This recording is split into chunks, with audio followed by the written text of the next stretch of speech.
In this edition of the TVNews.TV, looks like Reels Channel has another hit on its hands. Tennis Channel and FCC versus Comcast. What's the legal deal? Plus, the Sports TV News. Stand by for the TV News.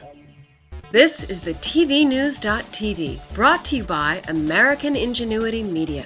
Simply the solution for innovative on-air promotion, video marketing, plus internet and social marketing.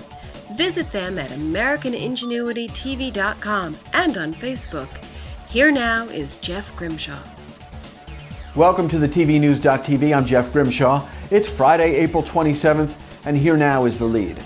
Last year at this time, we were telling you how viewers were flocking to Reels Channel to see the Kennedys.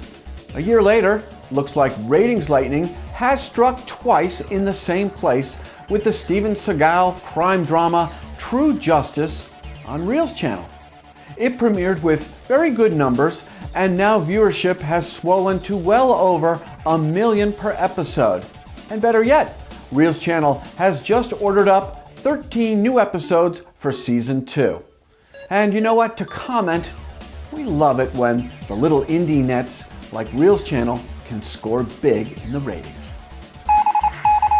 All right, we've certainly talked about this before. Tennis Channel and the FCC have been all over Comcast to build an even sports playing field. Now, has Comcast capitulated? Well, here to tell you is the TVNews.TV's legal analyst, Gwendolyn Lindsay Jackson, in this edition of Judge and Jury. Today I'm going to talk about an interesting situation that's been brewing between Comcast and the Tennis Channel. Well, late last year in December, the FCC validated a Tennis Channel complaint that Comcast illegally gave preferences to its own two sports channels that it happened to own, called Versus and the Golf Channel, by placing them on widely distributed channels available to almost all of Comcast customers through something which is called general audience packaging deals. Now, these deals normally includes access to those large networks like CNN, CNBC, USA. Now, the Tennis Network's channel position is that Comcast discriminated against it because it forced them to be put on low audience viewed, more restrictive premium channels, and as a result of being put on that restrictive premium channel list, they suffered because they could not get access to those wider audiences. Well, the FCC fined Comcast $375,000 and ordered them to fix the disparity between the Tennis Channel and Comcast-owned sports channels, Versus and the Golf Channel. Now, I think it's important to note that this is a rare victory for an independently owned programming company like the Tennis Channel. But Comcast has vowed that they're going to continue to fight this thing. In fact, they're going to ask the FCC to review their administrative law decision and try to get them to overturn it at that level. But if that doesn't work, Comcast vows to take it to a U.S. Court of Appeals. Thanks, Gwendolyn. Judge and Jury is brought to you by TVLegalNews.com. What if you could combine the impact of traditional TV on-air promotion with the relationship-building power of social media? Now you can with Soma Promotion, only from American Ingenuity Media. To get your Soma email, tgrim@AmericanIngenuityTV.com. All right, we now send you to Eric Mackerlin, who is our starting QB for the Sports TV News.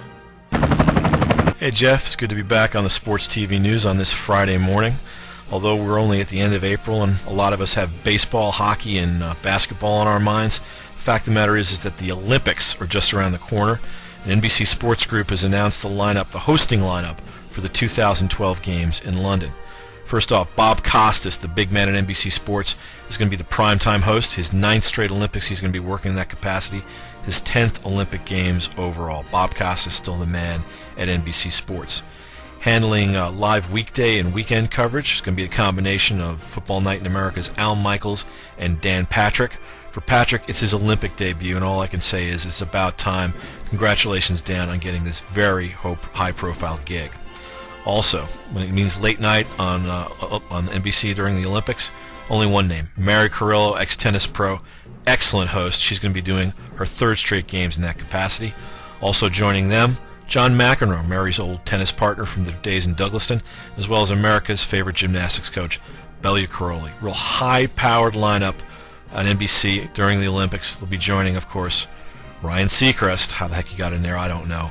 Doing Olympic coverage this summer. Can't wait for it. Big deal for NBC Sports. Big deal for me. I'm all about the sprinting events.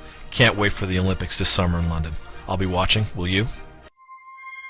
No 21st century marketer can afford to miss new media, new marketing guru John Leland's definitive internet marketing course, which begins on May 17th. Big early bird savings end April 21st. For details, visit newmaru.com. Hey, you want to take home one of these very special The TV News.tv mugs? Yeah, we think you do. Now, for your chance to win one, just like the TV News.tv on Facebook. Look every weekday for the phrase that pays on our Facebook fan site, and then email the phrase that pays to register@thetvnews.tv. And good luck! Monday, Gabriel Reyes está aquí con the Hispanic Media Report. And then young upstart Trevor Grimshaw delivers the TV News The Next Generation. We want your media group to sponsor the TV news so you can get your message out to all of the decision makers here in the TV industry. You can get started by emailing us at advertise@thetvnews.tv. And that about does it for this edition of the TV News. I'm Jeff Grimshaw. We thank you very much for watching, and as always, go out and make it a good day.